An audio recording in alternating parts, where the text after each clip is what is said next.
We are currently in the village of Katerynivka in the Luhansk region. We've come 1 week after Ukrainian President PETRO Poroshenko's visit here. He gave out gifts to the local residents here on these steps and said that Katerynivka is no longer in the grey zone. A symbol of peace, a symbol of liberation by the Ukrainian Armed Forces, without a single shot.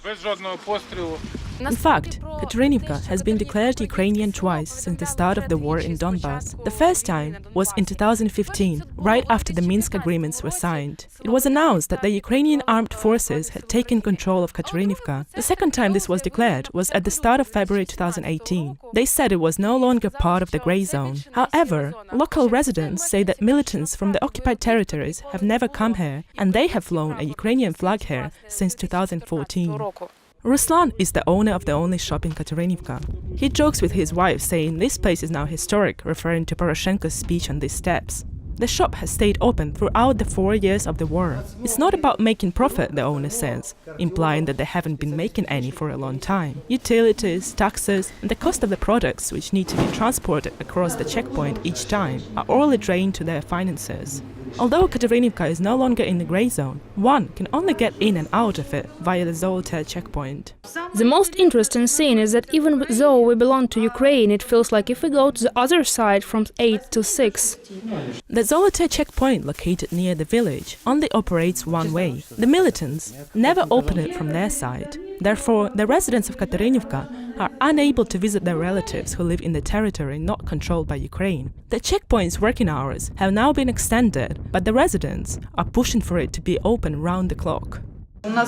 They have to be down at mine at 7, the checkpoint only opens at 8, and most people work at mine. Those who study need to go to Lysychansk. My son is a student himself. How he can get to his lessons for 8 when the checkpoint only opens at 8? We've explained to them, why do you have to sign saying Zolote is Ukraine, but let us in and out as we are going abroad?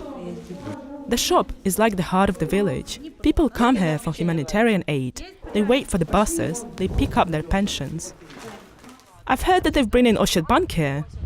Ощадbank has only been here twice in the whole time, when the governor came and when the president came. Can you get here by bus?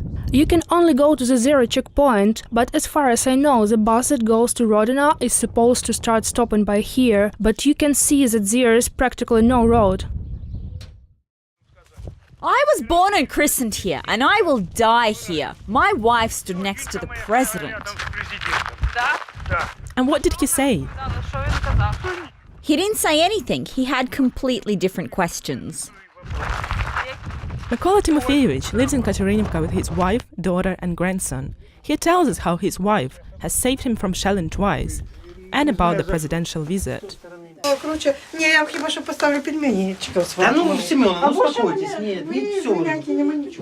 SEMENIVNA wanted to tell the president about her problems, but she shied away from doing so. Now she talks about them to Hromadske. Medication is too expensive and it's too far to go to get them. I'm a diabetic, I have to check my sugar levels, I need to go to Popasna to do that, then I need to pick it up, then I need to go to the doctor to get the discount note for the medication, but I have to spend so much money, it takes so much time for me to get there, and the roads are so bad. The coal, which is given to the families of former mines, does not burn very well and doesn't heat up. There is no firewood. MYKOLA TYMOFIYOVYCH bought the neighboring house just to dismantle it for firewood. Because we are surrounded by minefields, therefore we can't plant anything, and coal, we have coal, we work for everything, but the kind of haulage is there here. The trucks break down, there is no cars, there's something else breaks, we can't drive here at all. There is no official local government in Katerynivka, only the officers from the civil-military cooperation, who are the intermediaries between the residents of Katerynivka and the regional administration.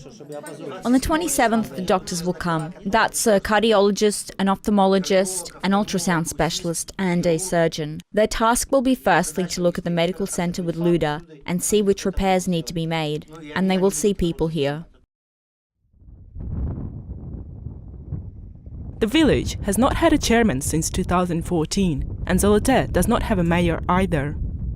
In 2016, the president issued a decree on the creation of a civil-military administration in these two residential areas, but everyone just forgot about it. We're really counting on it. We really hope that soon the head of the civil-military administration will be appointed. This is the fourth person in a row they have tried to appoint, and it is a painful issue. We're really counting on the fact that someone will come soon.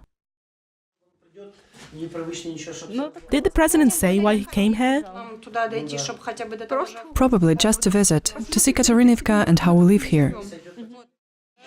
Tell me, do you like presents? Yes, You will see yourself on the television tonight. You'll see yourself with your mum, and you with your dad. Is that okay? And you'll be with the president. We are friends now, right? The mother of this little boy Maxim, who befriended the president, says that her son does not go to the kindergarten yet. For that, she would have to travel with the 4-year-old child 7 kilometers.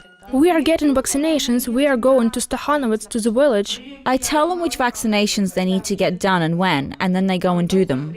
The doctor comes from the Carbonate settlement and we get the vaccinations and they see us. At the medical center in Katerynivka, they check blood pressure and temperature. The only medication here is that which the international organizations bring. I have 2 people who need insulin, they go to Popasna to get it. And is Popasna easy to get to? It's impossible to get it. Impossible. Of course. You have to cross the checkpoint? Of course. It's before that we could. At the end of the village here, 15 minutes you're already in Popasna, but now we have to go around in a circle. How long was it that we've been driving for? Like an hour and a half?